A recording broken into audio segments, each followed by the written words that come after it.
Hi, everybody. Welcome back for week 3 of Shakespeare and Stoppard as we continue looking at the friendship of Hamlet, Rosencrantz, and Guildenstern in both Shakespeare's play Hamlet and Tom Stoppard's play Rosencrantz and Guildenstern Are Dead, looking at a couple scenes in one and one scene in the other. And yeah, really excited that this group continues to really get deep into what's going on with these characters.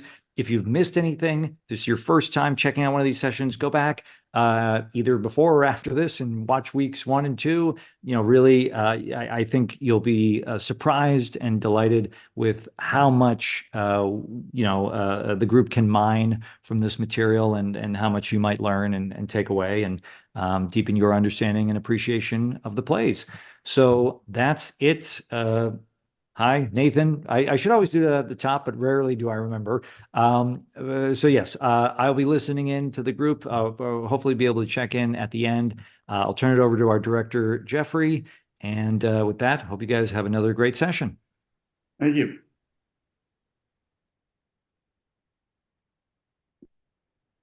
You're muted.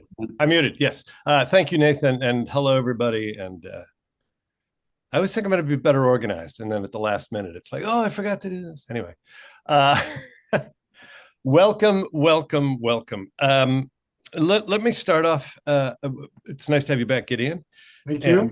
And thank you. I think I thanked you personally, but for everyone, thank you for that. The email sort of setting the scene for us once again, and reminding us of things we'd talked about before. It's really great. Just if for you other guys, if you're interested, I'll send you this link I found. It's a story out of Smithsonian Magazine about the Folger Theater in the Folger Library, which has a small theater in it in Washington, D.C. Folger was a man in the time, and if you don't know, if you do know, I'm sorry to bore you with this, but Folger was pretty much of a self-made man at the turn of the century. In the time of the robber barons, he became the president of Standard Oil. He and John D. Rockefeller worked together. He became a very wealthy man, but he started off younger. Don't we all? He started off younger, interested in Shakespeare. He bought a copy of a first folio with money, in this story anyway, that he could ill afford. He eventually built up perhaps the greatest collection of Shakespeareana in the world, maybe rivaled by the British Library or something, who knows. But he has, what's the number? I said 83 first folios, 83 first folios, which are, the article is because the library has expanded they had to dig underground. They created a huge library underground, and they have one purpose-built shelf that displays all those books at once in a safe and observable way. It's pretty amazing. I was very fortunate to be able to actually perform Hamlet at the Folger many years ago, because Amherst College, where I went and where Folger went, is the trustee for the place. And back in the 70s, we would take one Shakespeare play a year down there, and we'd do it up in Amherst, then we'd do it down there. And so I got to do Richard II down there, and Much Ado, and then play the title role in Hamlet. So it was a pretty amazing place then. They had lots of old costumes and books that you could see. You couldn't actually handle them unless you were a scholar, of course. But it's an amazing place. And the idea of having 83 of these things, which apparently is roughly a third of all the first folios in the world. It might even be more. More, yeah, it's a lot. There are only around 200. Anyway, that was a really interesting thing. So let me ask again the way I did last week, for you guys just to say hello and talk to each other, and let us know if you had some thoughts or discoveries, or read or saw something fascinating or interesting in this intervening week. And then we'll take off and start to work on the text some more. So since you're nearest to me on my screen, Dan, you want to start us off? Do you have anything you want to say? I just think, looking through the text again, I did a little bit on Word, and I did have to kind of retype a few things. It kind of forced me to kind of look at some of the text, and I just think continuing with what we've talked about in the first 2 weeks, seeing that for all of the characters that there is a journey, that none of them are in the same place at the end of these 3 scenes as they were at the beginning. And sometimes we forget that, especially, with some of the, I guess what we would say are the more supporting characters with Rosencrantz and Guildenstern. A lot of times you think, you see productions or you hear things about them, and it's kind of one note because they represent something, and so you don't really sense the journey. But in going through it over and over and over again, you do sense that there's such a journey for them and for Hamlet, through all of these scenes. Excellent. Really, really good and actorly observation. Stoppard helped us. I mean, it's something we should all know anyway, but Stoppard really helped us out to know that for this play and all plays. I mean, it was very, very clear this week about how the Stoppard play really informs their state, the Rosencrantz and Guildenstern and Hamlet. That whole discussion about what they were doing just clarify. I had some clarity, I think, this week about good, excellent the Shakespeare, the language, the flow. I'm hoping it flows a little better than it has. But as Dan was speaking, I just realized how what a great gift that the Stoppard, Rosencrantz and Guildenstern, that scene really helps clarify a bunch of the stuff that we've been doing in the Shakespeare. Good. Oh, I'm so glad. That's part of what I'd hoped for. But one thing I noticed from our work last week on here was the way, and I guess Stoppard must have seen this, or was the way, particularly in the second scene, the way Guildenstern questions Hamlet and the way Rosencrantz does are different. They're different characters, and and that's to that end. That's what he goes. I was waiting for you to pounce. Yeah. You planned this thing and then you didn't do it. It's you let me down. It's really great. When dealing with Shakespeare, we don't talk as much about subtext as you do and with other work, because a lot of that is presented in the lines, and it's fascinating to look at some of that subtext from Stoppard's viewpoint. In this, and there's a lot going on with the way that Guildenstern shuts down when he's cornered, and Rosencrantz will continue to speak, and the differences between the characters, and that's my favorite part of this exploration. Great. It's really wonderful because so often they are lumped together, or chunks of them, their stuff is cut. They're sort of assumed to be only minor variations of really the same person, or they're there just for the joke. But they do have very active and legitimate lives going on. Great. Anything else? Gideon, you got anything you want to add to that email you sent? I want to add one more interesting ahead. note that I came across is that, I have been in these weeks also looking at different productions on YouTube and such. And I noticed, I thought it was so interesting. I went and looked at the Olivier Hamlet from whatever that was, 1950 or 1948 or whatever. Yeah. Rosencrantz and Guildenstern are completely cut out of that production. Yeah. I've seen I've seen Fortinbras cut out. I've seen some other characters cut out, but I've never seen them cut out. And I thought that was, I kept waiting to go to the scene where these guys come in and they're not in it at all.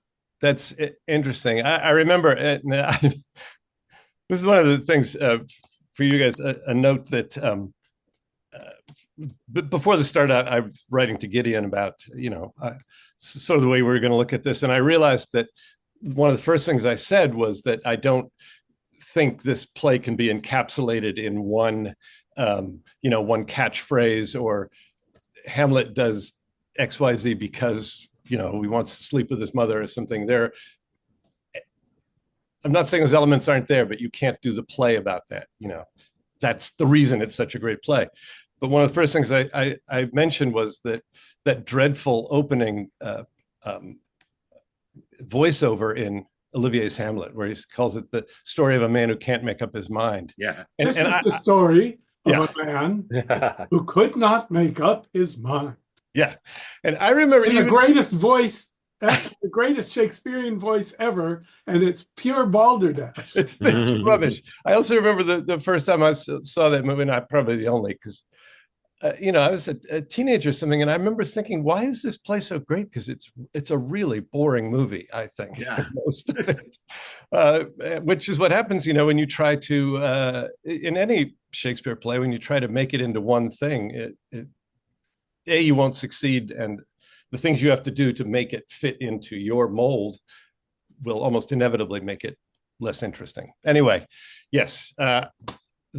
That movie baffled me. I remember watching and thinking, why is this the greatest play ever written? The movie was all about the bed, in the bedroom, and it was because of Shakespeare. Olivier came under the influence of Ernest Jones, who'd written about Freud and was using Hamlet as a kind of test case about the application of Freudian ideas to literature. And Olivier just got possessed by that. And so the whole movie was cut just to focus on, and the problem is that Olivier is such a great actor that he delivers those speeches absolutely magnificently. And they go so far out and beyond the idea of Hamlet being in love with his mother, the Oedipal complex. But he kept but as a director of the movie, he kept bringing it to focus in on that, and it's just a failure as a result. Yeah, very interesting.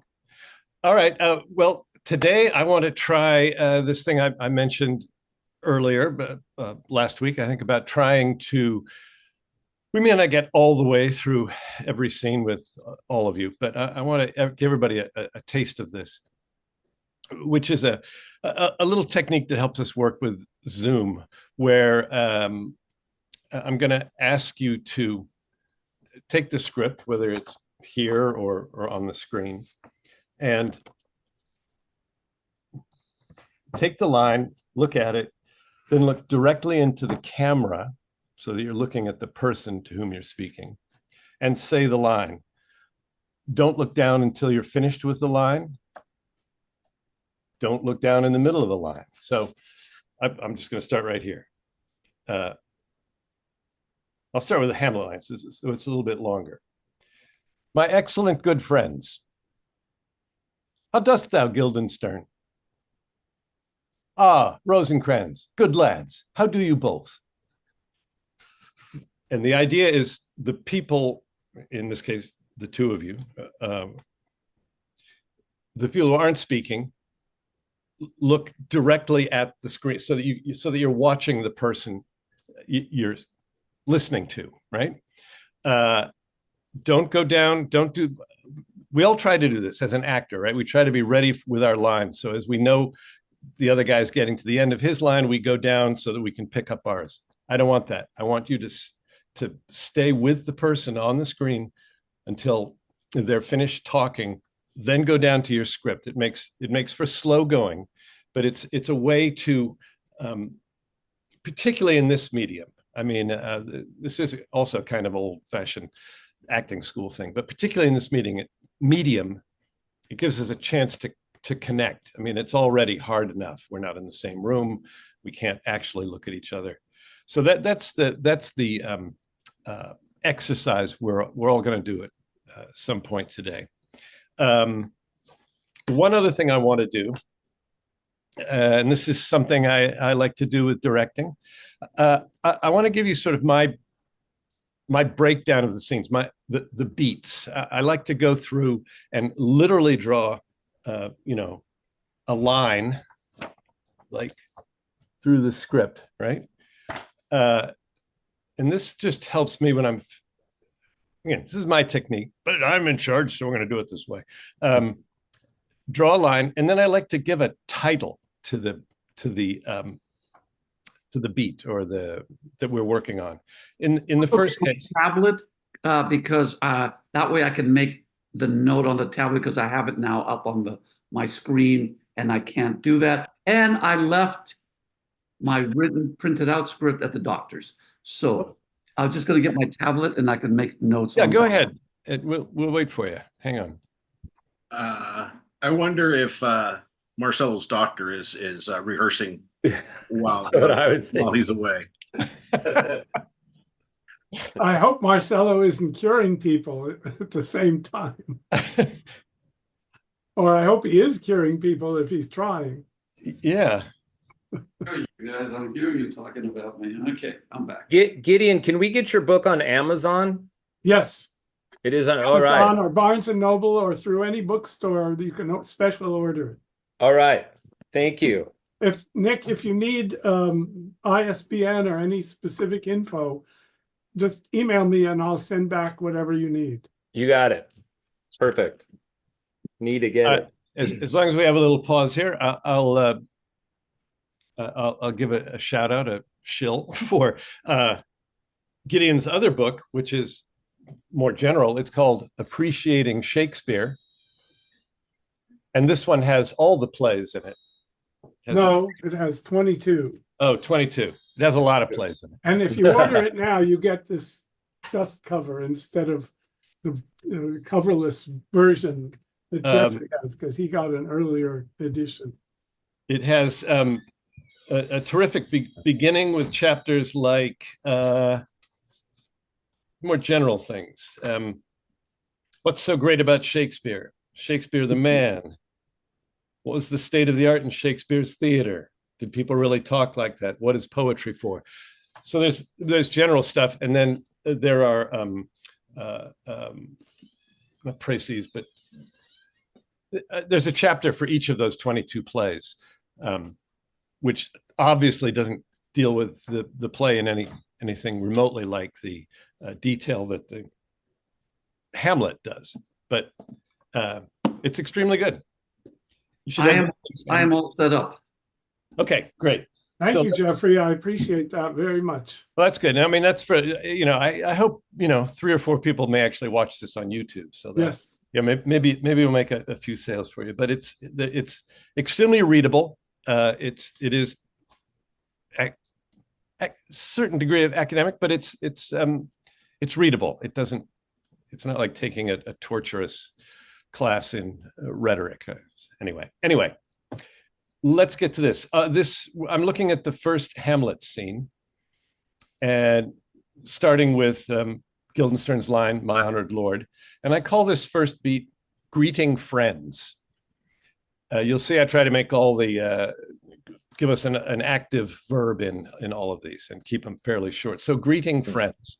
And as we have already discussed several times, I firmly believe, and I think it works better, if these are really friends who are really greeting each other genuinely. So if you want to write that down, if you don't, we can go over this later, but it gives us a little pathway through. Then at line 255, after line 255, Hamlet's "Then is doomsday near." That's the end of the first beat. The next one is, I kind of cheated here, but I wrote "discovering why they're here" plus "planting the seed of ambition."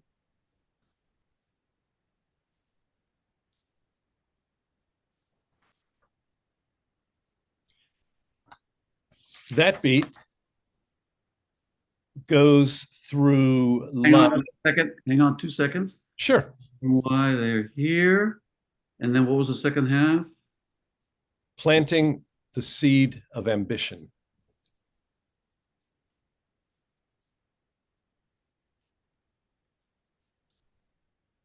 Hmm. And I leave these a little vague because it can be up to you to determine who is actually doing this planting of that seed. You might even want to put ambition in quotation marks.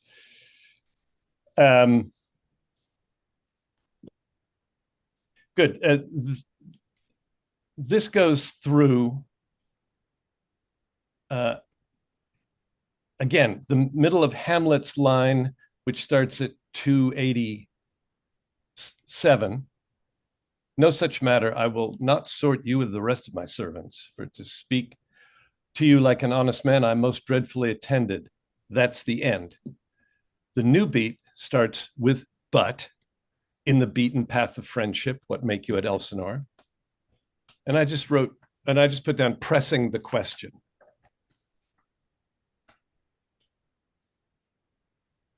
By the way, feel free to, we'll go through these again. You can use this as an initial guidepost. We can refine them, make them more useful to you. It's just so that we have active things going on in these beats for us to start with. This is a actorly kind of thing. Right, that goes through line 315, Guildenstern's "My Lord, we were sent for."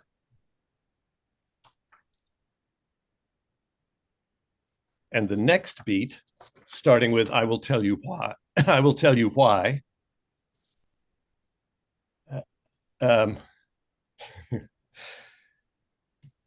My little titles are getting a little longer, I'm afraid. I wrote neutralizing them with known facts. Neutralizing.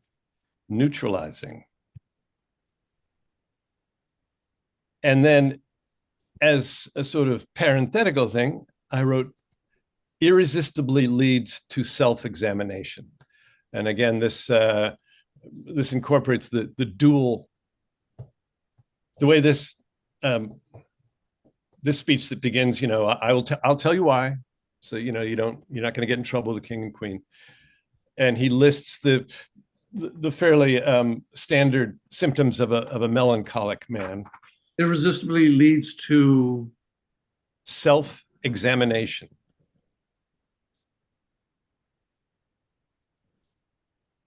And which line does that section go to? Well, sort of. I think it starts with, what a piece of work is a man. Now, that's a little debate we'll get into in a minute, but it starts with that section as he begins to consider what a man is, or either a man or capital M man. So the other one ends after it ends with congregation of vapors. Yes. I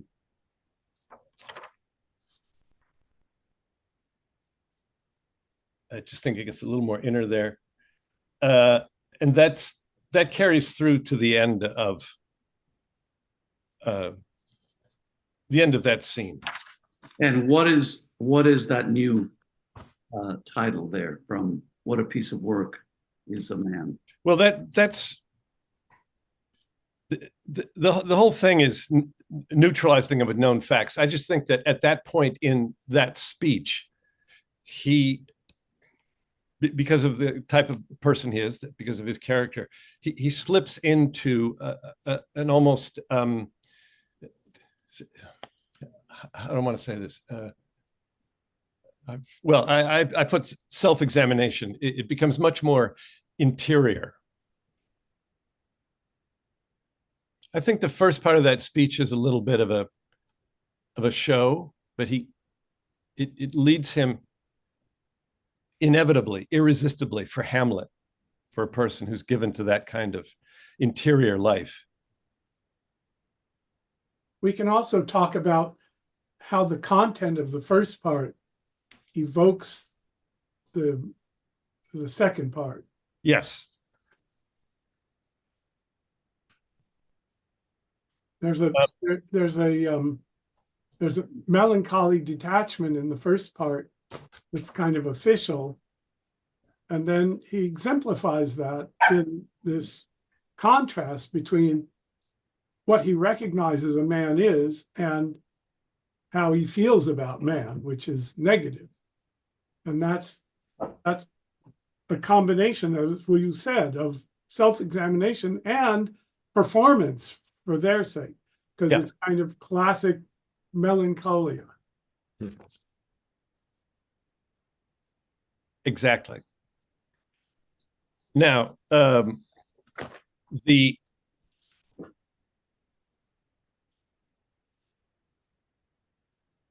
the Rosencrantz and Guildenstern are dead scene, which follows. I only have the whole thing to me is one beat, and this is fun.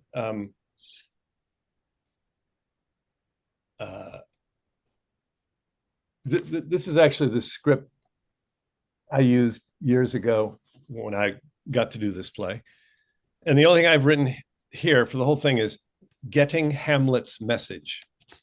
I'm not sure I'm entirely happy with that. We might come up with something better, but whatever it is it's really just one thing that happens in that scene. You could call it failing to get the message they want. Yeah.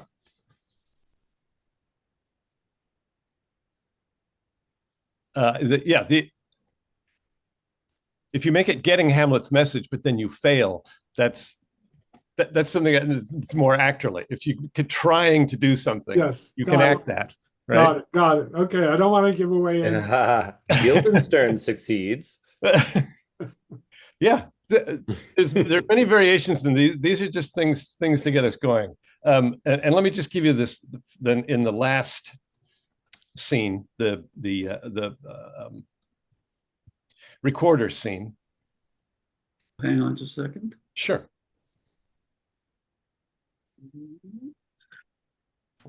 Okay. So starting at the top, which is line 323, about, I think, Guildenstern's line, "Good my lord, vouchsafe me a word with you," which is where we're starting the scene.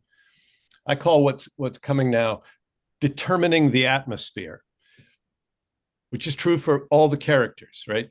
Hamlet's trying to determine something. Why are they here? He doesn't know why they're here.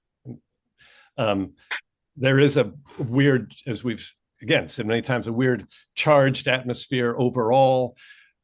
The two Rosencrantz and Guildenstern have been given a job to do, but they're dealing with a guy who seems, high as a kite. And so I just think the beginning, determining atmosphere, it's like, walking into a room and what's the temperature of the room? What's going on here? How can I do what I'm supposed to do? That's that. That just goes through line 352, 353, Hamlet's speech, or rather, as you say, my mother. Therefore, no more, but to the matter. My mother, you say. Starting with Rosencrantz's line, then thus she says, I call this next beat delivering the message. This is where you actually get to say what you've been charged with. That's a pretty short one because it ends with Hamlet's line, have you any further trade with us? I mean, you've delivered the message. So that beat is fulfilled. Have you any further trade with us? Yes, what is that line number? That would be 362. Yes, got it. Then starting with Rosencrantz's line, my lord, you once did love me. I've just called this pressing the case. You might be able to come up with a better name for it, but it's the tone shifts. It becomes more personal. The first part, delivering the message. Here's the message from that we've been told to give you. He keeps dicking around with you. It's like, come on, man. Let's talk as old friends, or however you want to do it. But I call it pressing the case, because there is a slight shift there. And a shift from Guildenstern to Rosencrantz. Yes, exactly. Guildenstern, who I think we're determining as we go along, is sort of slightly more fact-based, or he's more the head, and Rosencrantz is throughout a little more the heart, a little more emotional. So there's pressing the case for Rosencrantz, but also Hamlet begins to press his case, because he really knows, everybody's determined where everybody stands at this point.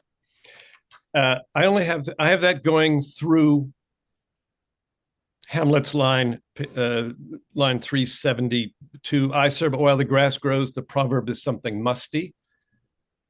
Again, we could almost think of that as the end of the scene.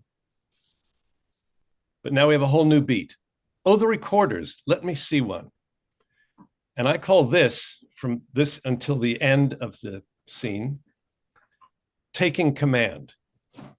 Because Hamlet is now fully in charge. He's toying with these two like a cat with a couple of really wounded, pathetic mice. There's no more testing the atmosphere. There's no more wondering where people stand. He's taking command as himself. He's going to put them in their place. There's no more question about where everybody stands in everybody's regard. Anyway, taking command. And, taking command can involve all kinds of things. It can be putting them down. It can be, dismissing them. It can be physically hitting them, as I think I told you I stole from Nicole Williamson. I don't know. I should see if that one's on, on YouTube or something. Anyway, so that's how I've broken these down. Just a little something to guide us. Now,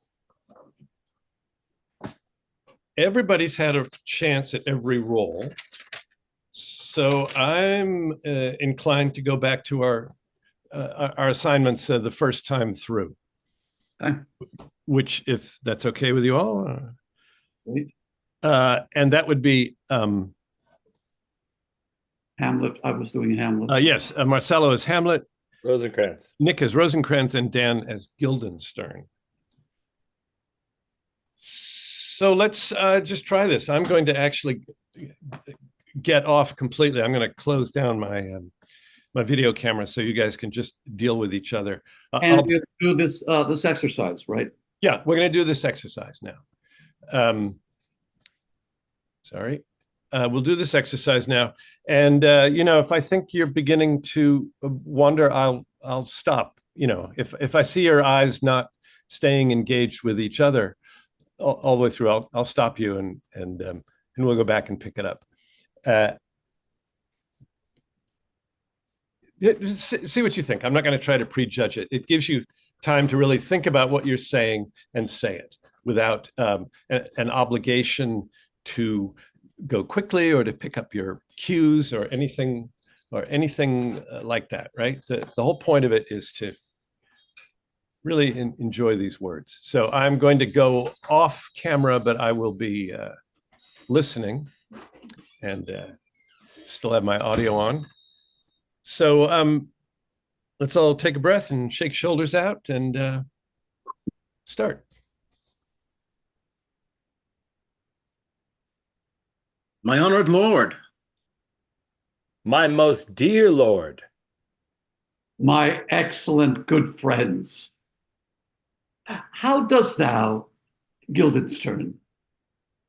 Ah, Rosencrantz. Good lads, how do you both? As the indifferent children of the earth. Happy that we are not over happy. On fortune's cap, we are not the very button. Right. I'm going to stop you, Dan. Yeah. You're very thoughtfully going down to pick up the last. Yeah. I can just see your eyes going down. It's a very good start, by the way. This is a very difficult exercise. So let's do is it happy and I'm not over happy? Yeah. Okay. Yeah. Happy in that we are not over happy. On fortune's cap, we are not the very button. Nor the soles of her shoes. Neither, my lord.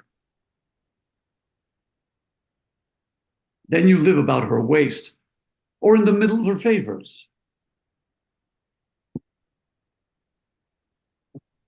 Sorry, can we go back? I think I missed a line and then we've switched. Oh, that was my mistake. No problem, no problem. Yeah. Give you the That was excellent, Dan. Way to go. Yeah. It's very hard. Let's do happy and that we are not over happy. Sure. Happy in that we are not over happy. On fortune's cap, we are not the very button. nor the soles of her shoes. Neither, my lord. Then you live about her waist, or in the middle of her favors. Faith, her privates we. In the secret parts of fortune? Oh, most true. She is a strumpet. What news? None, my lord, but that the world's grown honest. Then is doomsday near. But your news is not true. Let me question more in particular.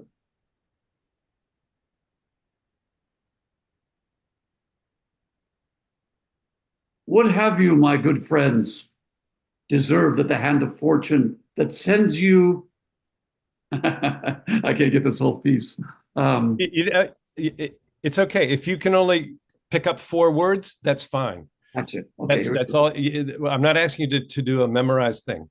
Just as much as you can get, and then go back and then I'm come going to back. start this from the top. It's really good. Yeah. Then doomsday is near. But your news is not true. Let me question more in particular. What have you, my good friends, deserved at the hands of fortune that she sends you to prison hither? Prison, my lord? Denmark's a prison. Then is the world one? A goodly one, in which there are many confines, wards, and dungeons, Denmark being one of the worst. We think not so, my lord. Why then? 'Tis none to you. For there is nothing either good or bad, but thinking makes it so. Oh, makes it so. To me, it is a prison. Why then your ambition makes it one. 'Tis too narrow for your mind. Oh God, I could be bound in a nutshell and count myself the king of infinite space, were it not that I have bad dreams. Which dreams indeed are ambition.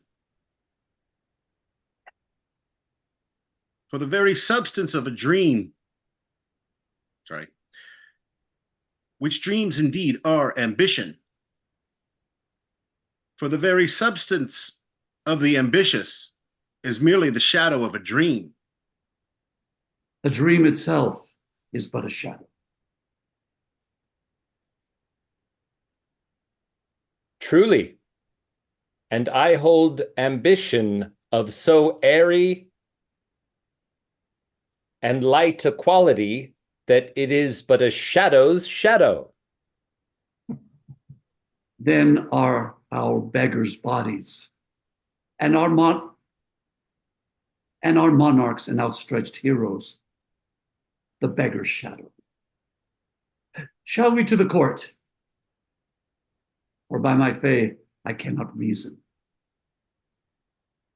Just, I'm sorry. One more time through that one, Marcella. That's a tough one.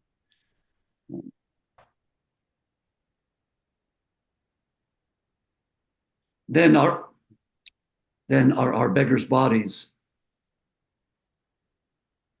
and then are our beggars' bodies, and our monarchs and outstretched heroes, the beggar's shadow. Shall we to the court? For by my fay, I cannot reason. Will wait upon you. Wait upon you. No such matter. I will not sort you with the rest of my servants, for to speak to you like an honest man, I am most dreadfully attended. But in the beaten way of friendship, what make you at Elsinore? To visit you, my lord. No other occasion. Beggar that I am even poor in thanks. But I thank you.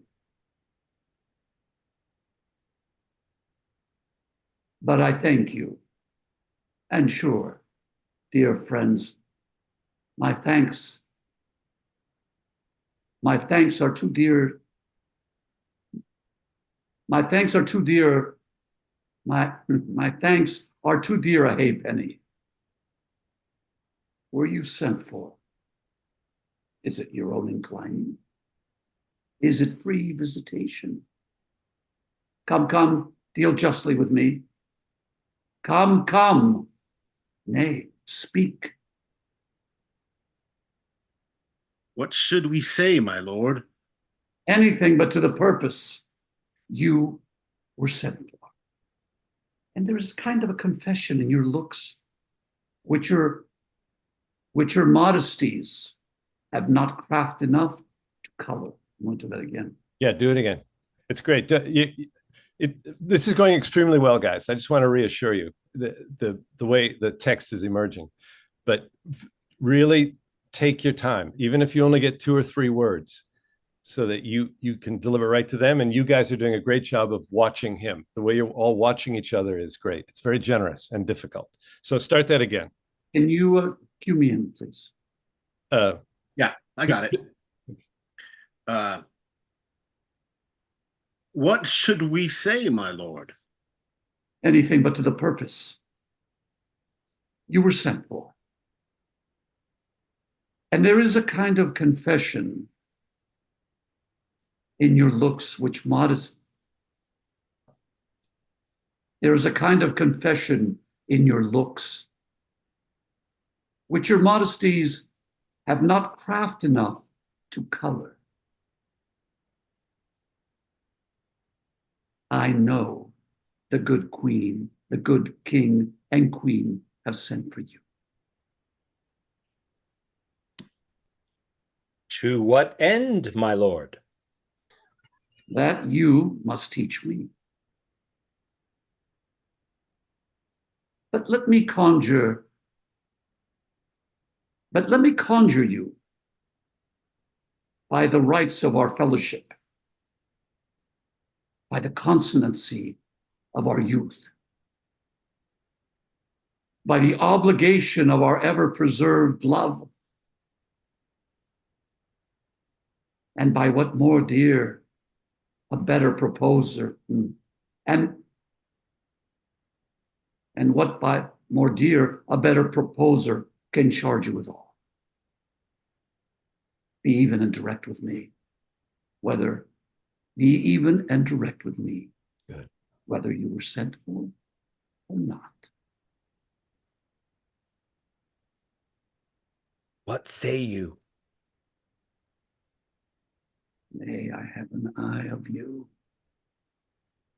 If you love me, hold not off.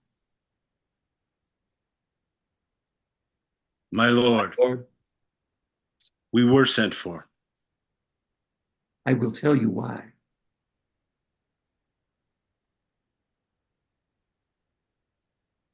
So shall my anticipation prevent your discovery. and your secrecy to the king and queen moult no feather. I have of late, but I know where I have of late, but wherefore I know not, lost all my mirth.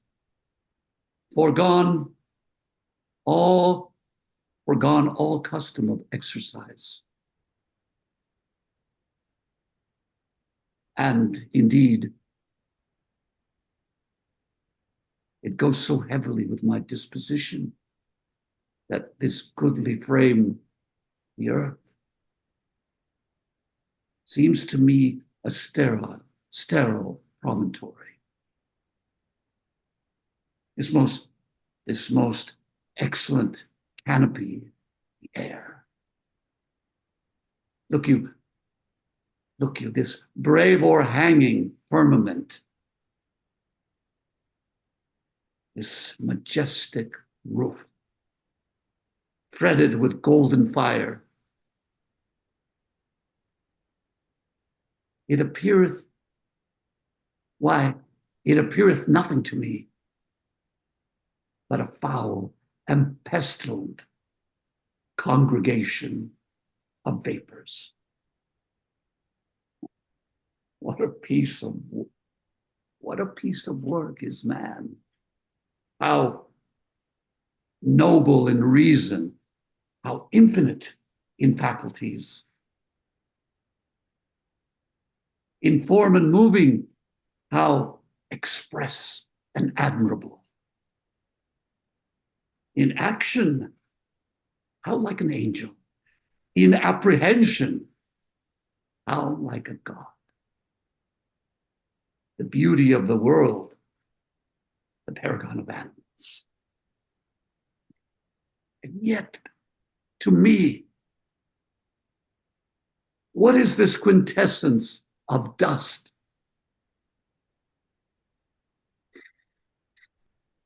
Man delights not me. No. No woman, neither. Oh, why you're smiling? You seem to say so.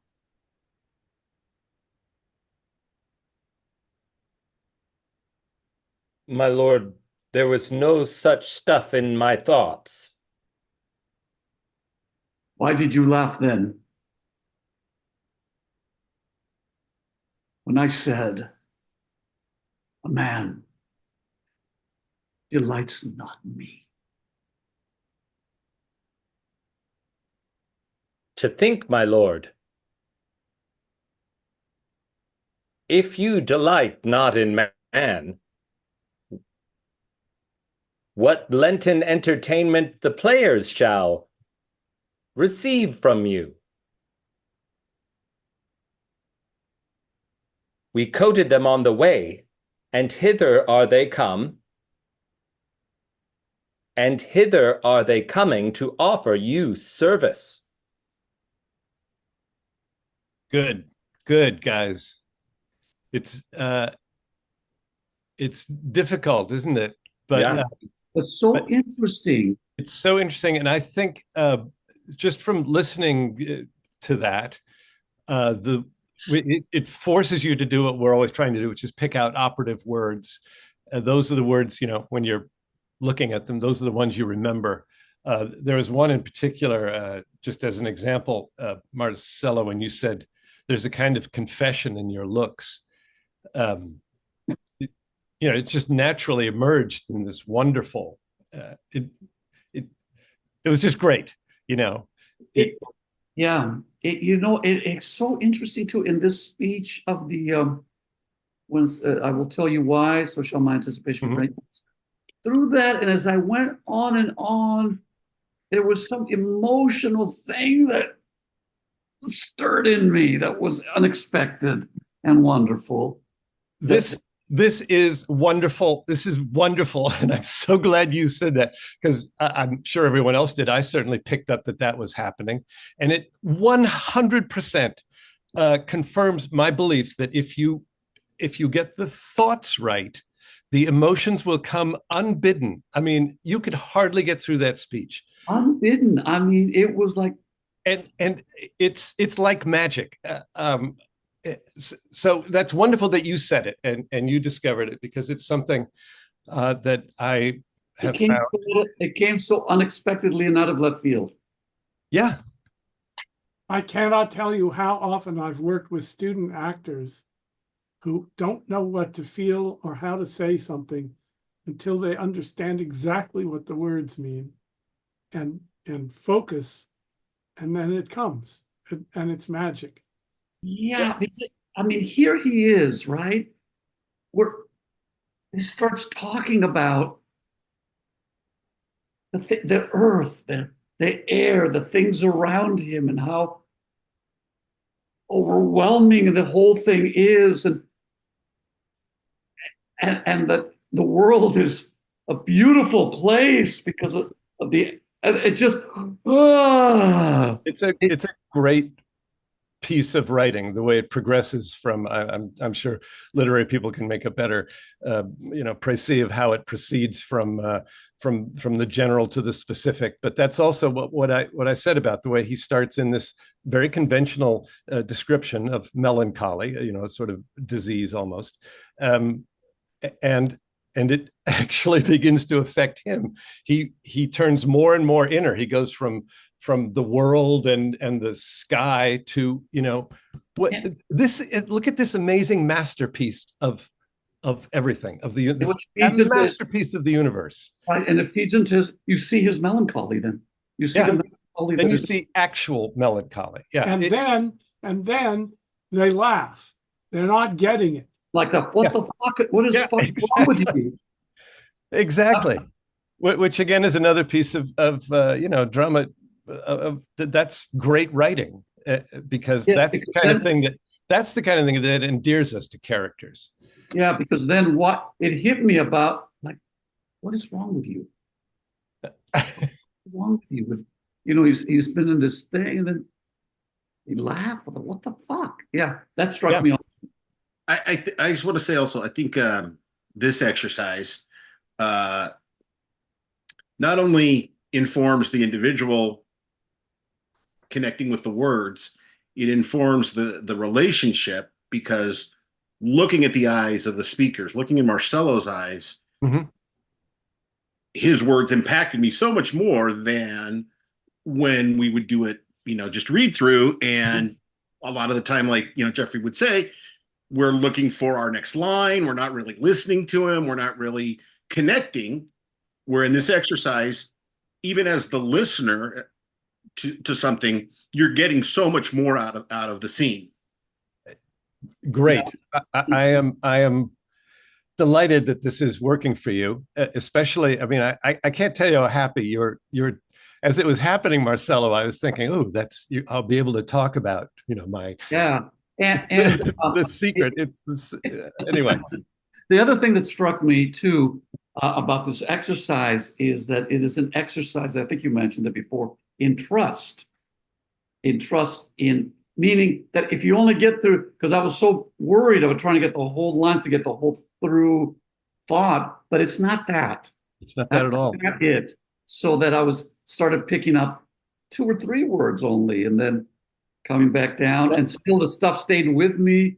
And as we moved through this thing, I think I trusted more and more, which then allowed this moment to happen unexpectedly. It was great. Okay, you guys, you're having a lot of fun, and now I'm going to drop the hammer a little bit. Good. Okay, Marcello, you got the exercise, and it worked in the way Jeffrey wants, but you are losing the precision of the words between seeing what they say and saying them.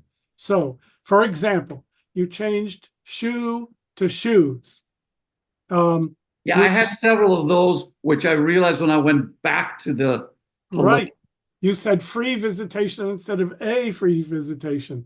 You left out the nay then. You said exercises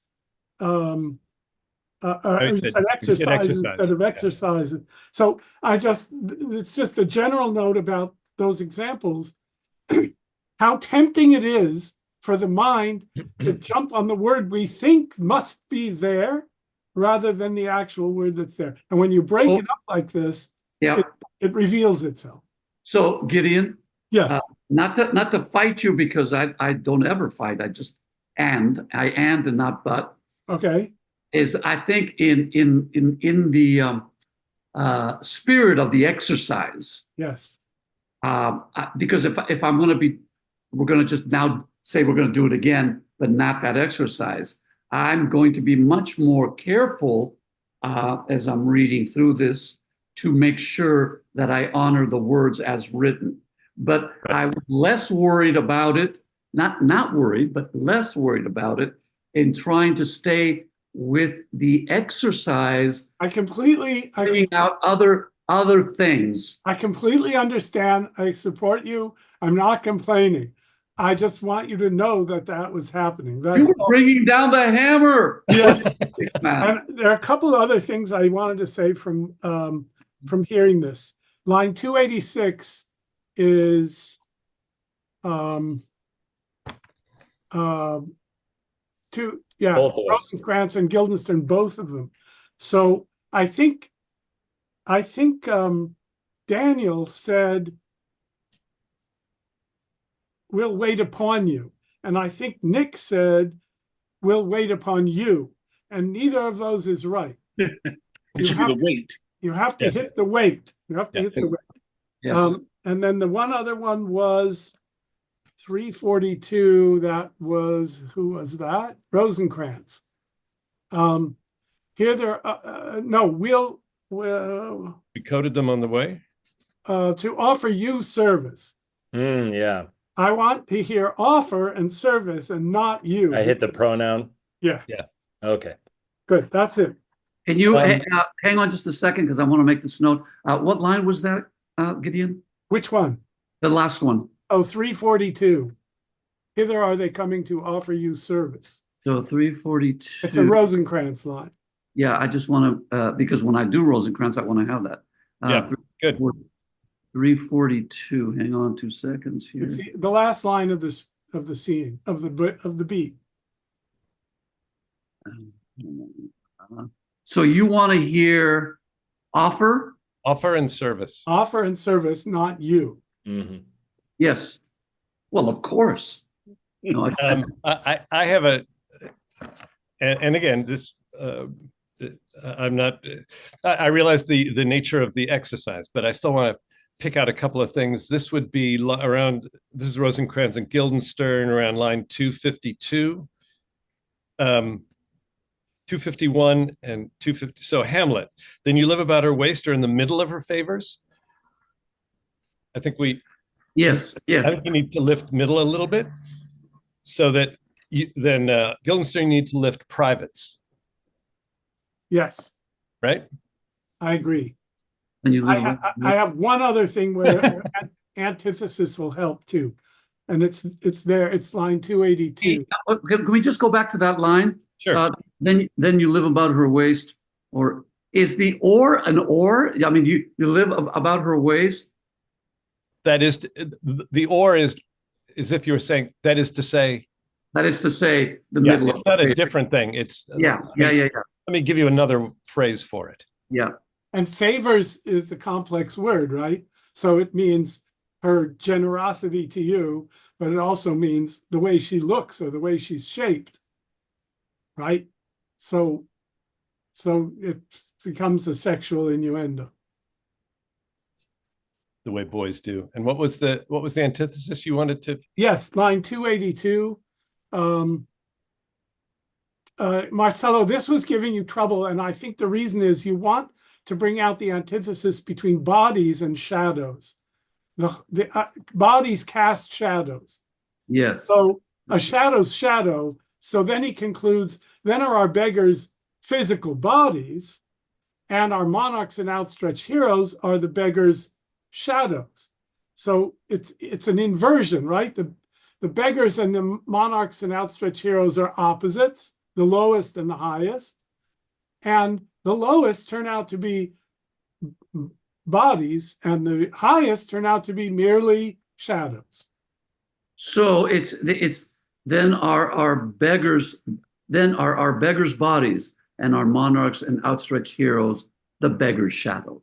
Yes, so you're bringing out bodies versus shadows.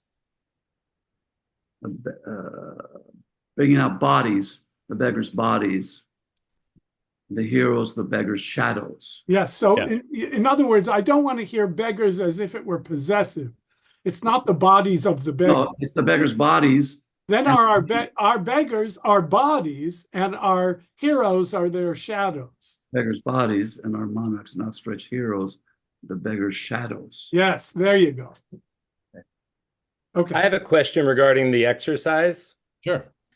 For me, are you guys positioning, like when I do this, it's impossible for me to connect with the other actors because all I'm doing is saying a line to a green dot. And I've moved you guys over to the side because in order for me to connect with the other actors, I can't look at the camera at the same time. I agree. So the difficulty, what this is doing for me is removing, it's showing me what not to do, but making it, I'm not sure it's helping me connect with the words or with the actors. So should I move my picture to another location, or do you have you set up the actors right in the middle, Dan, or? I have, just to piggyback on that, I have the same deal because basically I'm reading to the green dot, and then when you guys are talking to me and I'm trying to connect with you, I have it also to the side. So I am going mostly auditory. That's it's helping with auditory, but removing connection entirely. I'm exactly there with you on that. That's just what I was noticing. So for me, I have the screen with all of the windows as the main screen for me, and the text in a smaller window to the right that I scroll up and down. Okay. But when I'm speaking, I'm looking into the dot, right? And then when I'm not speaking, I'm trying to focus on the eyes of the speaker. Oh, okay. That's a good idea. That's a good idea. All right.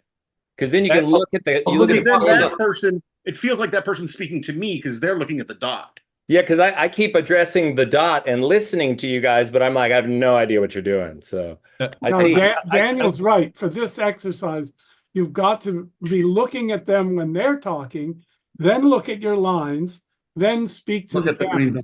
Got it. Dot. That's Thank exactly you. right. That clarifies. That helped me too, Nick. All right. Yeah. That's all I needed. Thank you. Okay. Just one other thing, and this is a kind of an acting note. This is a choice I would make, Marcello, at line 290. You can take it or leave it. The beginning of this beat, so this is line 290, but in the beaten path of friendship, what make you at Elsinore? It is the beginning of this this new beat that we have called Pressing the question. Pressing the question. And for my money, I'd like it if it were more upbeat, or if there was the feeling of a new energy of I'm not exactly sure how to express this, but with no added suspicion or just hey, what do you okay, so we're done bantering about girls and their private. What's going on? That was funny. So what are you guys doing here? Yeah, so that we have somewhere to go, right? Now, again, this is a it's an acting thing, and these are plays. If you're too suspicious at the beginning, you got nowhere to go. And as I've said, I think now a number of times, the longer a character can put off his or her discovery, the better. The longer you can be willing to live in insecurity or unsureness, particularly when you have a whole scene now. I mean, we've got. Oh, I like that. You're going to ask them another 2 times. Now, come on, guys. You know, and the third time you're going to conjure them by these, 3 or 4 different things, by our youth, by the Friendship. But at the beginning way of friendship, what makes you to Elsinore? Yeah. What are you doing here? Good. To keep that casual. I want to give everybody a chance at this before today. So I'm not going to go through. Why don't we do this first scene again and just let's do the first scene again with let's see, the second group was Dan as Hamlet, Marcello as Rosencrantz, and Nick as Guildenstern. Right? Sure. Let's try it and see what we discover now that we've had notes and things. Right. I will go away again. Try to do that technique of when you're speaking, you actually have to you have to look at the camera. It's when you're listening that you need to be looking at the person, right? And Got it. I really hate to look into other actors' eyes when I'm on stage.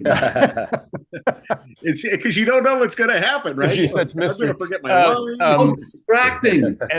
And you've all seen how hard it is now. There'll be long pauses when you suddenly can't remember. Oh, is that my line? Then you can look down. But also, it's that acting exercise of you don't speak until you've received the energy from the other person. Anyway, it really is going very well. So I'm going to go away. I'm going to stay on audio though and keep my eye on you. And let's start again with Nick. Start us off. My honored lord. My most dear lord. My excellent good friends. How dost thou, Guildenstern? Ah, Rosencrantz. Good lads, how do you both? As the indifferent children of the earth.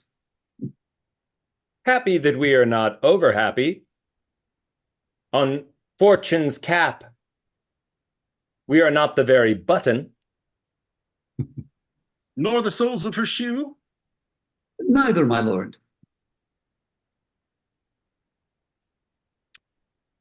Then you live about her waist, or in the middle of her favors.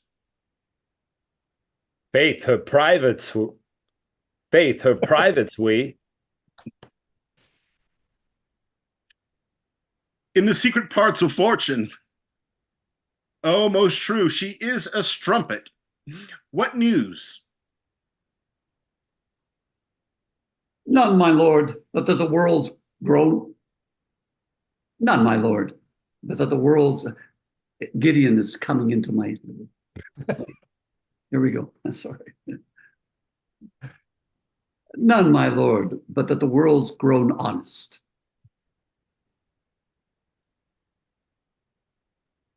Then is doomsday near. But your news is not true. Let me question you more in particular. What have you, my good friends, deserved at the hands of fortune that she sends you to? Good. Start that speech over, and Yeah. be willing to not look down. Pause. Yeah. It's really good. Carry on. Then is doomsday near. But your news is not true. Let me question you more in particular.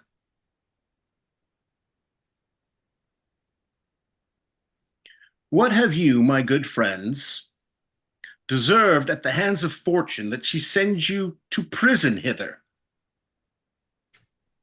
Prison, my lord? Denmark's a prison. Then is the world one.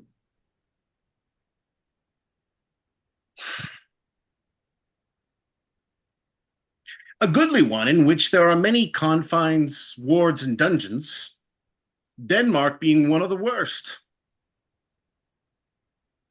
We think not so, my lord.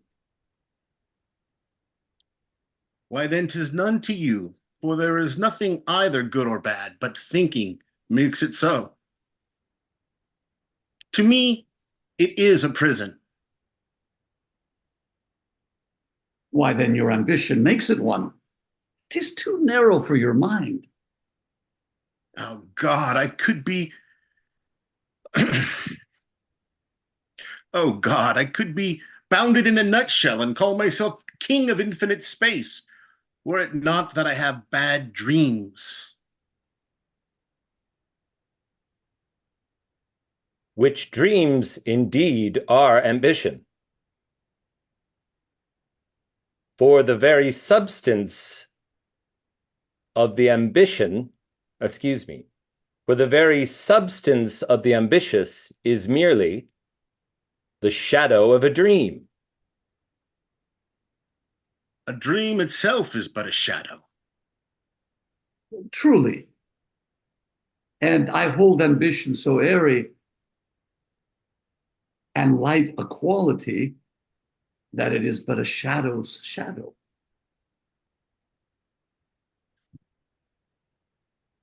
Then our beggars' bodies and our monarchs and outstretched heroes, the beggars' shadows.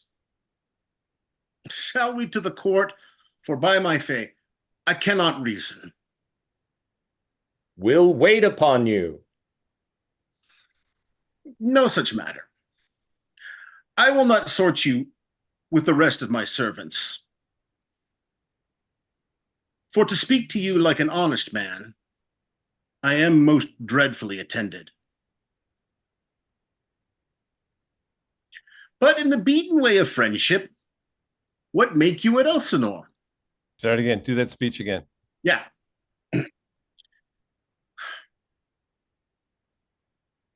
No such matter.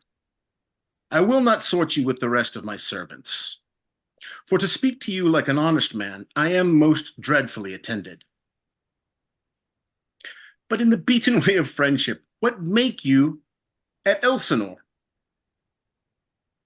To visit you, my lord, no other occasion.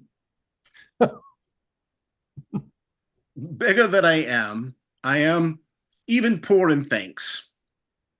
But I thank you, and sure, dear friends, my thanks are too dear a halfpenny. Were you not sent for? Is it your own inclining? Is it a free visitation? Come, come, deal justly with me. Come, nay, speak. What should we say, my lord? Anything but to the purpose. You were sent for.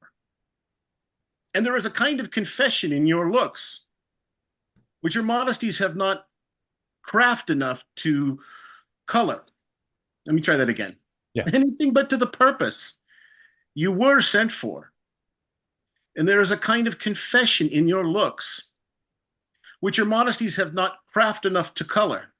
I'm gonna stop you. Yeah. Do it again. Okay. Dan, just take a little of the pressure off yourself. Okay. Just allow this to be a little more conversational. Okay. You're working harder than you have to. Okay. Okay. Can you do the what should we say, my lord? Yes. Guildenstern, yeah. What should we say, my lord?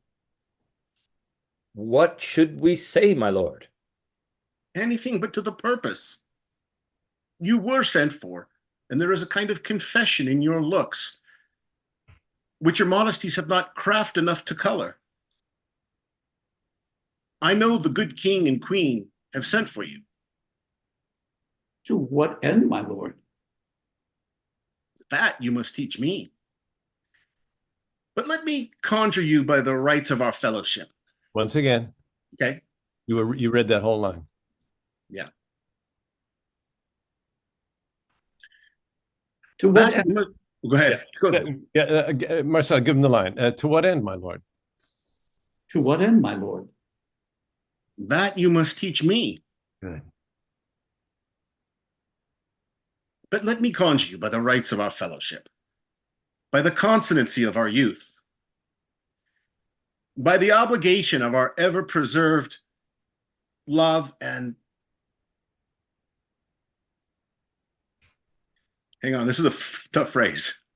Mm-hmm. Just a couple words at a time. Yeah, and by what more dear a better proposer can charge you withal? Well, you know what happens. No. I'm feeling your pain, Dan. Because what happens is we want to connect all the thought of that line, but in this exercise, I like Jeff is saying, I think just take the pressure off and just say a little, even though it may not make Yeah. total sense because you're breaking it up. Yeah, it just that one thing is so awkward to me. By what more dear a better proposer can charge you withal? But I'm going to get it. Don't worry. I'll just take it one piece at a time. Yeah. Yeah. There's a little break after dear. There's a little break after proposer. Can I help with meaning a little bit, maybe? Sure. always.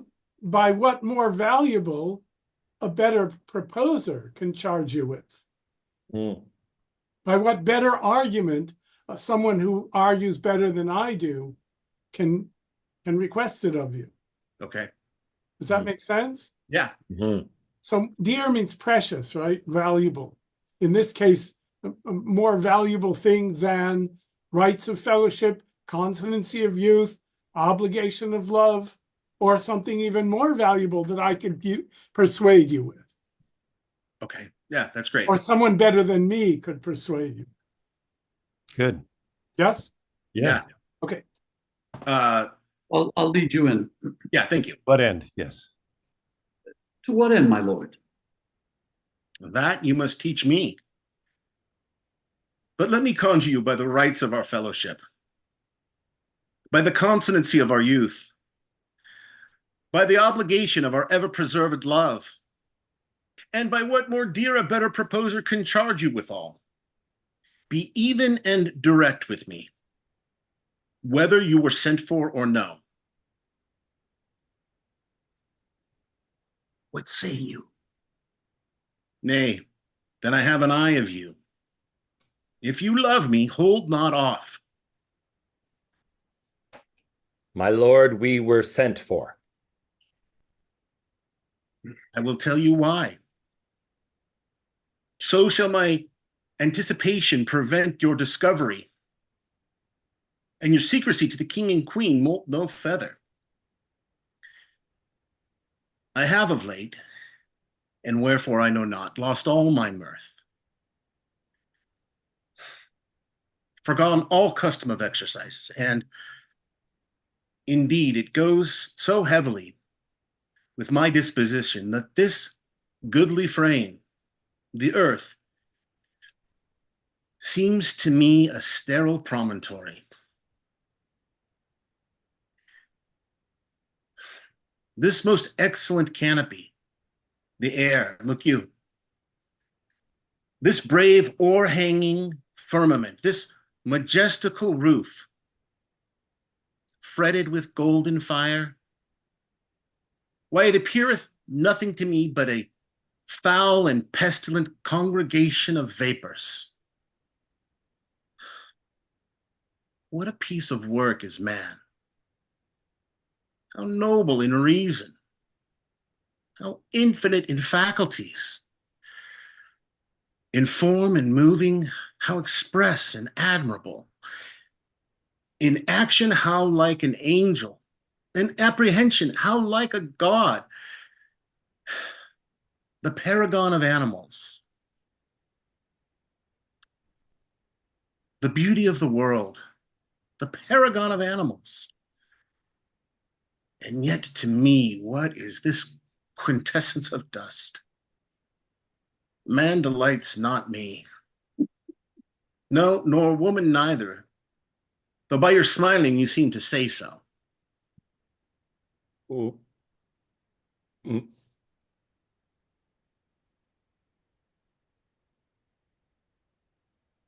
Rosencrantz? Is that me? My lord? Yes. I'm sorry. I had already. My lord, there was no such stuff in my thoughts. Why did you laugh then when I said man delights not me? To think, my lord, if you delight not in man, what Lenten entertainment the players shall receive from you? We courted them on the way, and hither are they coming to offer your services. Offer you services. One more time. To offer you service. Service, yes. Did I think, my lord, if you delight not in man, what Lenten entertainment the players shall receive from you? We quoted them on the way. And hither are they coming to offer you service. That's it. Good. Here we are. We're back. That's hard. It's tough. You're next, Nick. I see the value and hate it at the same time. It's I just want to say a couple of things. Dan, what's wonderful is the way operative words are emerging and words have. I'm with you. I just have to plug in my computer before it dies, but I'm listening. Can you hear me? Okay. Yeah. Yeah. The way things have weight and color. It's great. It's because of the way we're going through it. Who has the line? Well, all right. Another general note before I find this exact thing. These questions that Hamlet has for the lads. Were you sent for? Is it a free visitation? There's a number of questions like that. And I think there's another that's not really a question. Well, it is. It's a question yourself. What is this quintessence of dust? I think, particularly in the as we go through it, but particularly in the context of this exercise, you can make those real questions and wait for an answer. Wait for an answer. Maybe if you're saying it, come off the camera and have a look at them. Well, are you going to say anything? Because on stage, I think this is great fun. They're not rhetorical questions. They're real questions. And these two guys are not able to answer. They're not able to come up with anything, which we'll learn later, So when you're talking about rhetorical questions, when you're talking about that, you're talking about what have you deserved that fortune sends you to prison? That question. There's a couple of those, right? Right from the start. He does have 27 questions in here. What make you at Elsinore? Yeah. Why? What are you guys what doing? you sent for? Is it your own inclining? All of those. All of those, but especially as it gets towards the end. Free visitation. Beg of them, even poor in thanks. My thanks are too dear. Halfpenny, by the way. Halfpenny. 2 syllables. In my script, I would put a little break, a caesura after my thanks are too dear. Halfpenny. Halfpenny. Let him. That's kind of the end of a little beat there, and you go on to. Were you not sent for? Yeah, it occurred to me, Jeff, and this time through, as I was listening and I'm looking at those lines of this approach that you had talked earlier, because this is one of those things like, Fred, let's have a beer. Tell me, come on. I mean, because I did it a little more ominous in the attack, but I think this is part of that. If he's, you get more with honey than with 100%, and it progresses. It's were you not sent for? So did you really come here on your own? My take on all of that, by the way, and Gideon can maybe or Jeffrey can either verify or set me straight, is that it's not like, first of all, they don't live in Elsinore. They live further enough away that they had to come to Elsinore, right? Absolutely. And that even though they were childhood friends, that they're not in the same status that they would have the money to just come to a royal wedding, right? That it's how could you get here? This is an expensive trip or something like that, right? Is it a free visitation? Are you doing it on your own? Yes, I think free is not in the sense of paid for, or free in terms of money. But have you come freely? I think they're university buddies, so they have enough wherewithal, enough cash to move around. They're gentlemen. They're gentlemen. They're gentlemen. But So they're it's not of the same. They're not of the same group as Horatio, right? no. No, but He's morally their college speaking, buddy, and then Rosencrantz and Guildenstern are guys they grew up with. He grew up with, right? Or I had would a say lot of youth I would say grammar school through high school buddies yeah. are Rosencrantz and Guildenstern, and college and grad school buddy is Horatio. Okay. Okay. And I would also say they're gentlemen, so they have enough money. That's not the point. Free visitation simply means free willed. Are you coming by your own free will, or are you called? Yeah. Yeah. Okay. But, I mean, I find this section fascinating. Were you not sent for? Is it your own inclining? Is it a free visitation? 3 questions. Come, deal justly with me. He waits again. Come. Nay, speak. Yeah. You get a really nice arc there. It starts. 1, 2, So what are you guys doing here? 4. Did you really come here on your? And each one of them, you can ratchet up a little bit. So you got to start low enough so you got some ratcheting to do. And Guildenstern, the best thing he can say, well, what do you want me to say? And he says, well, anything. Jesus, I can tell by the way you look. They don't want to answer. They don't want to answer. That's kind of the climax, if you want to look at a little ladder that you're climbing here. But I just think dramatically, the more time you give them to answer, and they don't, the more you build the tension. Right. Give me a real answer. Just give me a real. Just talk to me. Talk to me. You're like a salesman. Tell me what you need.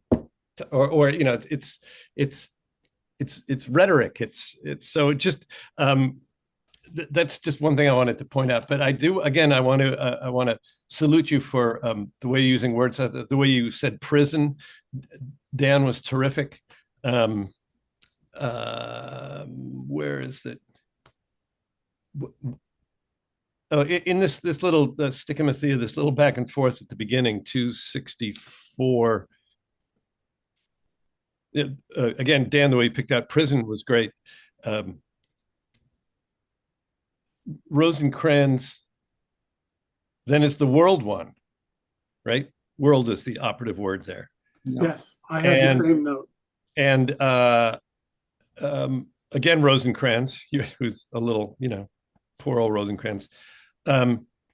Denmark being one of the worst. So we think not so, my lord. There, actually, the pronoun, I think, does work for you, right? Hang on just a second. So then it's the world one, right? I'm still back there. Yes. Well, that's world one. That's like 263. Yeah. So that's 2, and then what's the one that you're just mentioning? I think at 266. I think it's we think not so, my lord. I don't know. That's a fielder's choice. You can go with what you want, but I think it's. Did I say something else? We think not so. I think you said we think not so. We think not so. I salute you for going for the verb, but we think not so. You're saying we think not so, my lord. Yeah. I think either that or not. Yeah.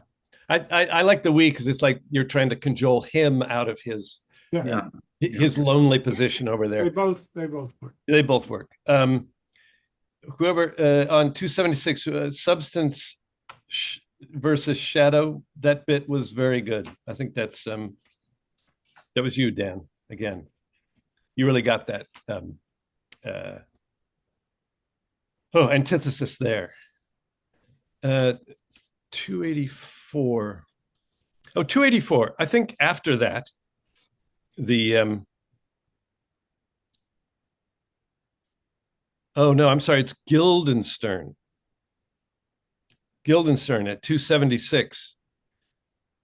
You say, which dreams indeed are ambition, for the very substance of the ambitious is merely the shadow of a dream, which Guildenstern, nicely done on that.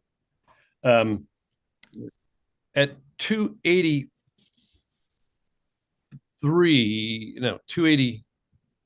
What am I looking at here? Oh yeah, Hamlet. At about 284, Then are our beggars' bodies and our monarchs and outstretched heroes, the beggars' shadows.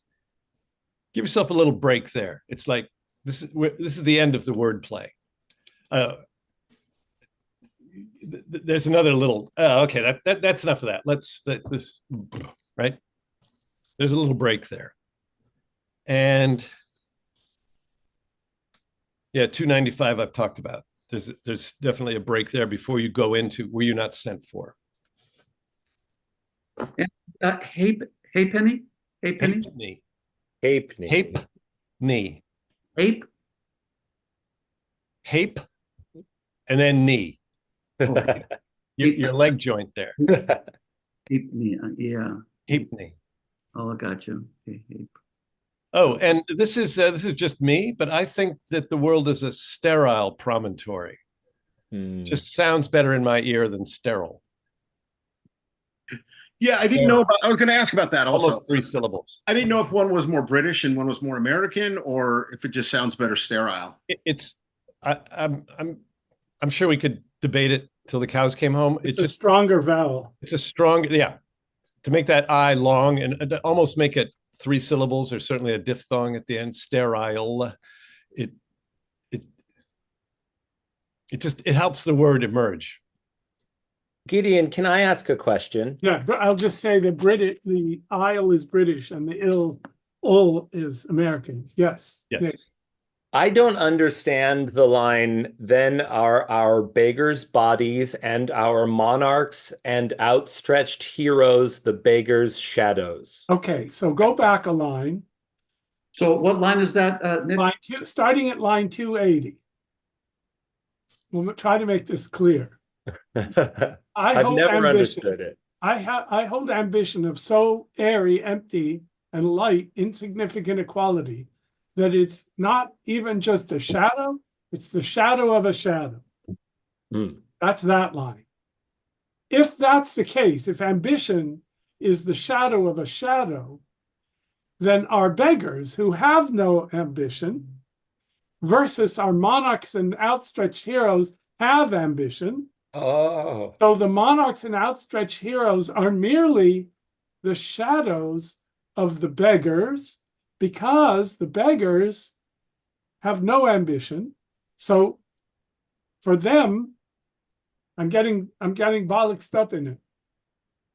So it's about ambition. If ambition is so light that it's merely a shadow's shadow, then we can say that our beggars are the bodies and our monarchs are the beggars' shadows.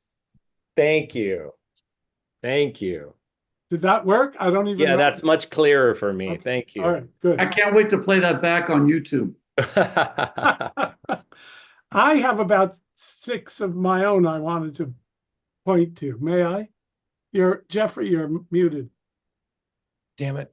I just want to add one tiny thing to that, Gideon. As long as it helps if you think, then and take the hour out of the OUR, the hour, out of that line, and you go, then you could say, then beggars are bodies and monarchs are shadows. Are the beggars' shadows? Yes, are the beggars' shadows. Oh yeah, that makes sense. Yeah, the hour amazing. Hour is just neutral. It's just general. And in this case, it's also like only a thing of substance can cast the shadow. Correct. Yeah. So Nice.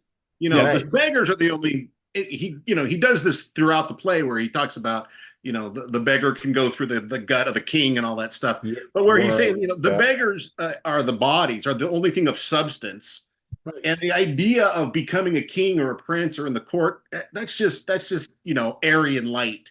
It's just what a beggar. It's just what a beggar would imagine, but it's not real. It's a dream, right? That's what ambition is. I see. And the difficulty of this is exactly why he takes a little break and goes, dudes, let's go get a drink. Let's go into the court. Because we've reached a point of nonsense here. Yeah, it's got so convoluted, I don't want to do this anymore. Yeah. Okay. Okay. Yeah. So 263, you already said this, but I just want to reinforce, then is the world one. Denmark's a prison. If Denmark's a prison, the world is a prison. Okay? 10 is the world one. Yes. Yes. 270. I don't know, Jeffrey, if this is what you meant you liked. I think it was Dan say, to me, it is a prison. And I just want to ask, which word is more interesting, is or prison? Oh, no, You were talking about the earlier version. I think the earlier, when he Yeah. said Denmark's a prison. Yeah, that was But good. no, definitely here. To me, it's a prison. Yes. Hit prison. 308. Ever preserved, not preserved, because it's not poetry, so there's no need to put the ed on it. Right. 312. Hamlet. Nay, then I have an eye of you. That is to the audience. That meaning that's an aside. And then you turn back to them. If you love me, hold not off. So you're confessing to us that now you're on to them and you're going to keep an eye on them, but you're not telling them that. Yes? Does that make sense? Indeed. Okay. 321. What is this? Oh, you hit my instead of disposition. It's not so heavily with my disposition as opposed to someone else's. It's so heavily with my disposition, my attitude, my mood. Yes? Yes. Okay, 327. Everybody's saying, what a piece of work is man. There is some authority for that in the early texts, but we've chosen, and I chose in my edition, to go with what a piece of work is a man. So unless Jeffrey overrules me, put the back in. Yeah, it's there. Okay. Yes, it should be there. And interestingly, I think I learned this speech wrong, because everywhere I look, it's a man. It's the folio has it one way and the quarto the other, I think. Yeah. So anyway, the last one is Lent and entertainment. So Lent is when you give something up, right? And you don't have parties and you don't eat meat, and so entertainment during Lent is much reduced to fare compared to entertainment anywhere else. So if you don't delight in man, the poor players are going to have a merely Lenten entertainment and not a profuse and rich one. So Yes? it's a poor reception. They're going to have a poor reception. The players shall Correct. receive. Correct. So you want to hit Lenten, so we get that. Yeah. That's it. You're muted. Yeah. I'm trying to avoid the dog now. Let's do this one more time with everybody in the part they haven't played yet. So that's Nick as Hamlet, Dan as Rosencrantz, Guildenstern is Marcello. Just so everybody has a chance to do this. And you've all got so many notes at this point, but I do think it's going very well. I'm getting a lot from it. I hope you are too. Yeah, no, we will too, and then it'll all filter as we work on the next week. Yeah, absolutely.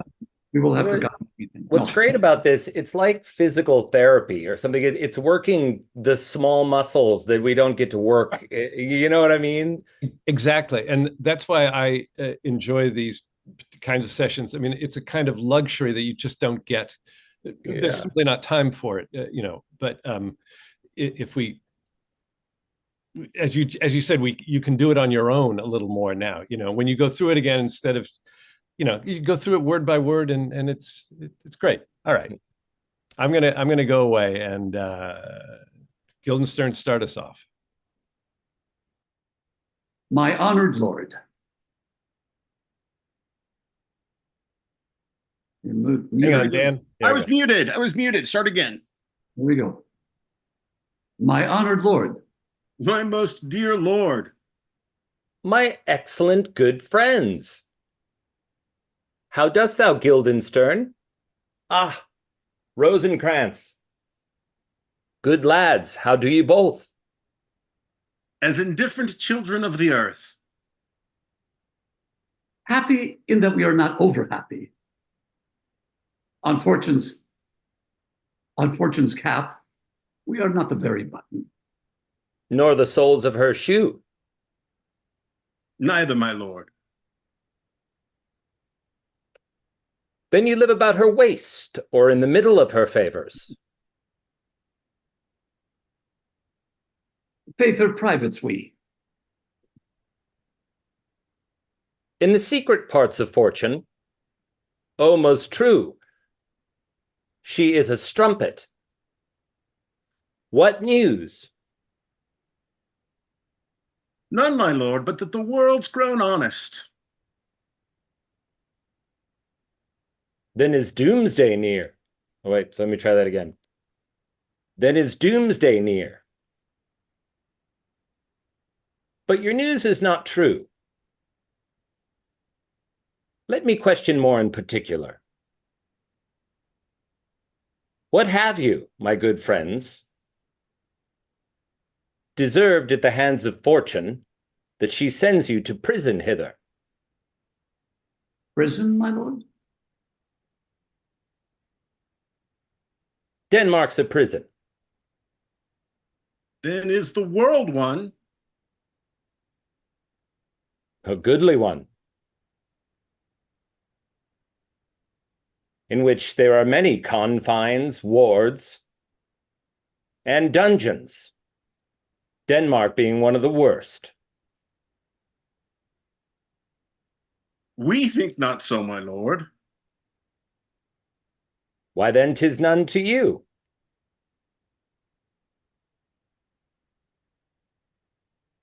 For there is nothing neither good nor bad, but thinking makes it so. To me, it is a prison. Why then your ambition makes it one. 'Tis too narrow for your mind. Let me try that again. Why then your ambition makes it one. 'Tis too narrow for your mind. Oh God, I could be bounded in a nutshell. Oh, try again. Oh God, I could be bounded in a nutshell and count myself a king of infinite space, were it not that I had bad dreams. Which dreams indeed are ambition. For the very substance of the ambitious is merely the shadow of a dream.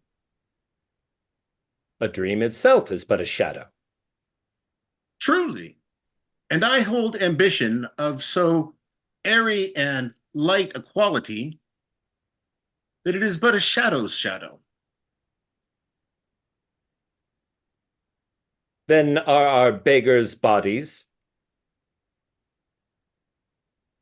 and our monarchs and outstretched heroes the beggars' shadows. Shall we to the court? For by my fay I cannot reason. We'll wait We'll upon wait upon you. Oh. No such matter. I will not sort you with the rest of my servants. For to speak to you like an honest man, I am most dreadfully attended. But in the beaten way of friendship, what make you at Elsinore?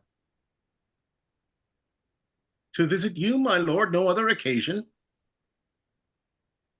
Beggar that I am even poor in thanks. But I thank you. And sure, dear friends, my thanks are too dear a halfpenny. Were you not sent for? Is it your own inclining? Is it a free visitation? Come, come, deal justly with me. Come, come, nay, speak. what should we say, my lord? anything but to the purpose. You were sent for. You were sent for. And there is a kind of confession in your looks, which your modesties have not craft enough to color. I know the good king and queen have sent for you. To what end, my lord? That you must teach me. But let me conjure you, by the rights of our fellowship, by the consonancy of our youth, by the obligation of our ever-preserved love, and by what more dear a better Prosper can charge you Prosper can charge you with all. Be even and direct with me whether you were sent for or no. What say you? Nay, then I have an eye of you. If you love me, hold not off. My lord, we were sent for. I will tell you why. So shall my anticipation prevent your discovery, and your secrecy to the king and queen moult no feather. I have of late, but wherefore I know not, lost all my mirth, forgone all custom of exercises, and indeed it goes so heavily with my disposition that this goodly frame the earth seems to me a sterile promontory. This most excellent canopy the air, look you, this brave o'erhanging firmament, this majestical roof fretted with golden fire, why it appeareth nothing to me but a foul and pestilent congregation of vapors.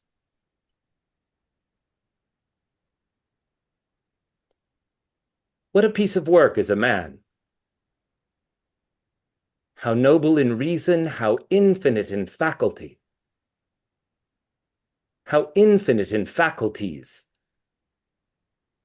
In form and moving, how express and admirable.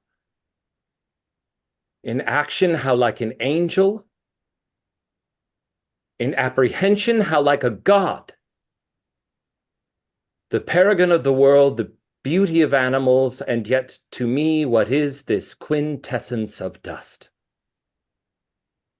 Man delights not me, no, nor woman neither, though by your smiling you seem to say so. My lord, there was no such stuff in my thoughts. Why did you laugh then when I said man delights not me? To think, my lord, if you delight not in man, what Lenten entertainment the players shall receive from you. We coted them on the way, and hither are they coming to offer you service. Excellent, guys. Excellent. That was really good. Thank you for putting up with this. As of a few quick things that I just want to say, and as usual, I know the exercise sometimes makes getting the exact words difficult. Nick, that was a great start. The friendliness of it. Who says? Tis none. Well, Hamlet says, "Tis none to you," right? At about line 268. For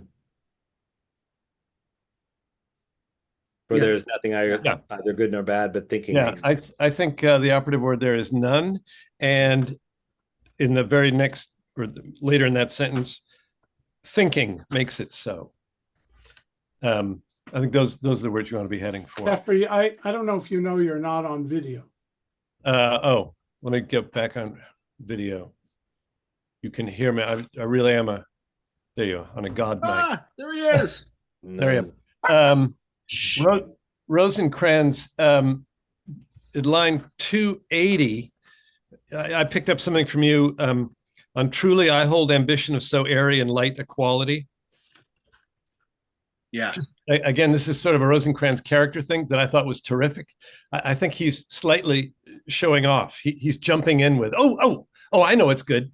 I'll take this another level, right? Yeah, because when I didn't kind of eagerness to him that is lovely. Nothing specifically intentional there, but great. But I think it's also, it's neat to think also that in the Stoppard stuff that it's all about, for them, it's all about word games, right? Yes. Yes. And so then here they're playing the word games, again. 100%. And it's reinforced by the idea that in complaining about the airiness of ambition, he pretends to be renouncing it as if he has no ambition. But they're flattering the king and queen all through the play. They're flattering Hamlet, So it's not that they're free of ambition like high moral beings, but they know the wordplay. Yes. Yeah. So again, nicely done. Nick at line 283. Oh, this break. Oh, no, Hamlet. It's the beggars bodies versus shadows bit. I just wrote good. You really got that. Line 290.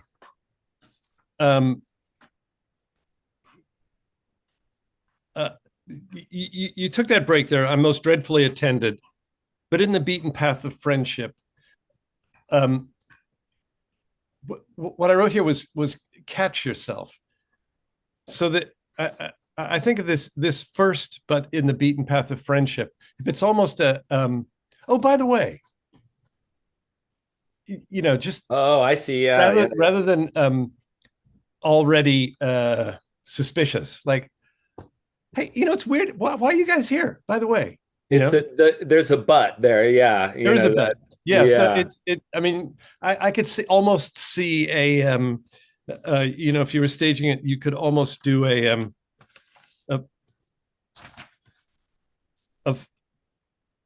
false exit there. You guys can almost be on your way out. Like the scene's over. We've done our wordplay. We've met. It's nice. It's good to see you. Hey, well, no, wait a minute. And just answer me this one question. He's like Columbo. Yeah, just one more thing. Exactly. So take advantage of that. Whoever's doing Hamlet, I think you can make a little more of that. As you were going through, when you said you have not craft enough to color, the word craft emerged really well. This is just another example of how this slow thing, craft it's a great word. It's both art and craftiness. It's got a number of meanings to it. And it's alliterative with color, craft enough to color. Yeah, and it's alliterative. That's right. It's not actual verse, but some of it is as near as damn it to verse. So I'm picking these things out so you guys know that I'm appreciating the color and weight you're finding in many of these words. The word is in line 310. It's proposer. And by what more dear, better proposer, or a better person who's asking you, a better questioner. That's what the Thank you. Is, right? I got stuck on. Can I talk about those lines while you're right there? Yeah. Sure. I want to hear that Hamlet is sort of doing what he does later as in imitation of Osric's overblown speech.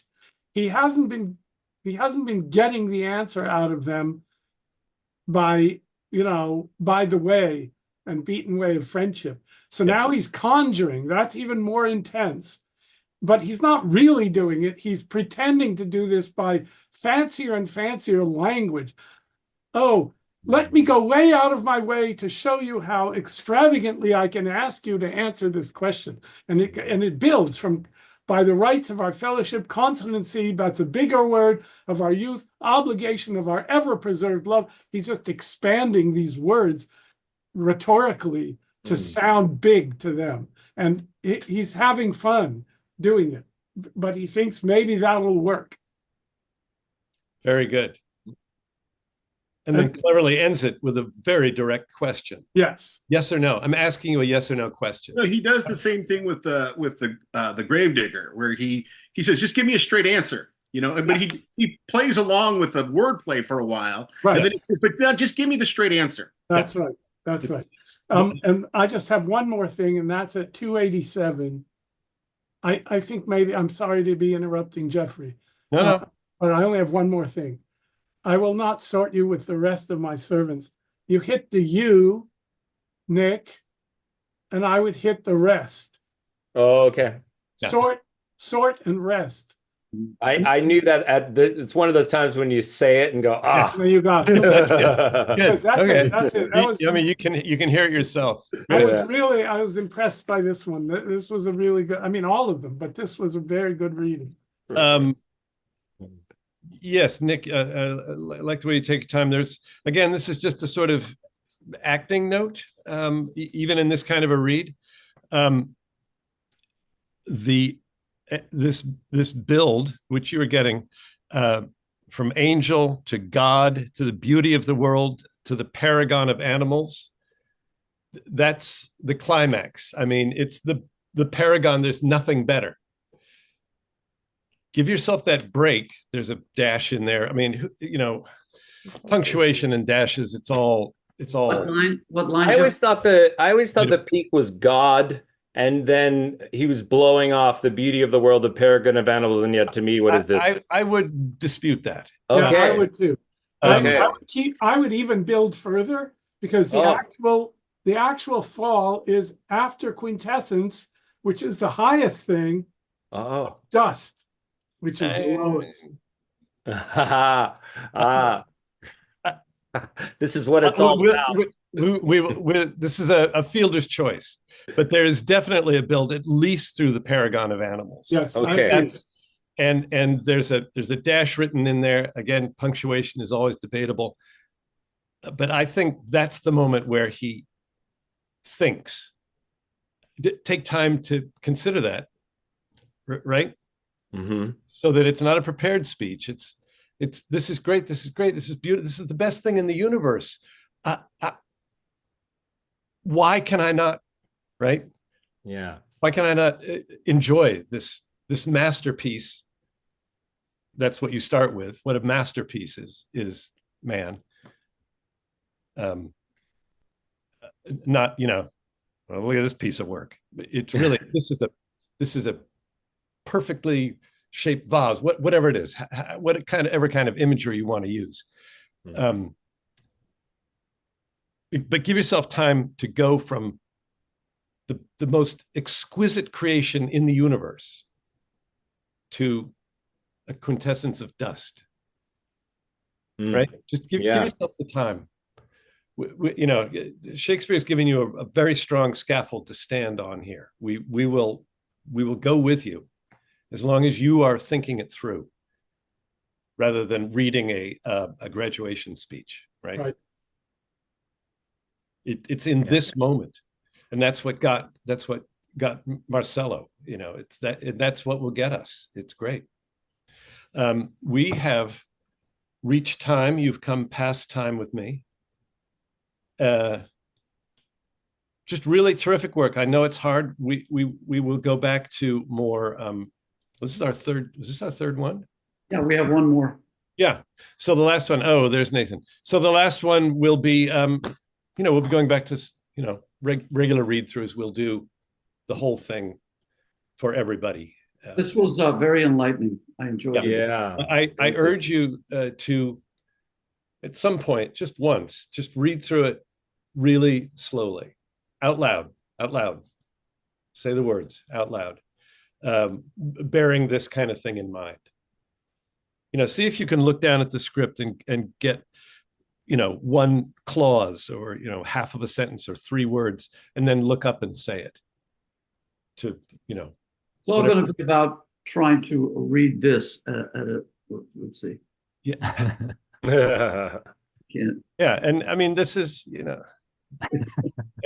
Anyway, doesn't matter. That's the whole point of this is to allow ourselves these incredible luxuries that we don't get normally. So I have a quick question for Daniel. You sent me 2 things in the chat, which are screenshots.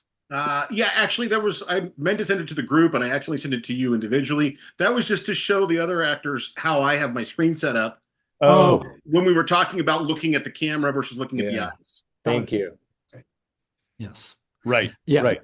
Very good. Thank Glad, you. yeah, glad you guys got all that sorted. And yes, I just want to add my appreciation for the exercise too. As slow and laborious as it might feel, there really is a lot of illumination, not only from what I seem to observe amongst the group, but also for as a listener, as an observer, just how different things land on my ear, different parts of the scene that we might kind of speed through normally, that everything is kind of really slowed down. It's very enjoyable. So yeah, great work. I'll try to remember to start saying these things at the top of the sessions.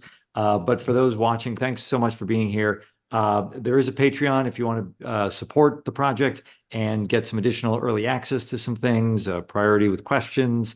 If you do have any comments, leave those below. If you enjoyed the video, enjoyed the session, hit that like button, subscribe so you'll be the first to know about future rehearsal sessions, and come on back or check out the final session of the Shakespeare and Stoppard work we're doing this month. So that's it from me. Hope you guys all had a great session, enjoyed it, and we'll see you back for next week, the final session. Thanks, guys. Thank you, guys. Really Good work. terrific. All right, take care. Good work. Bye.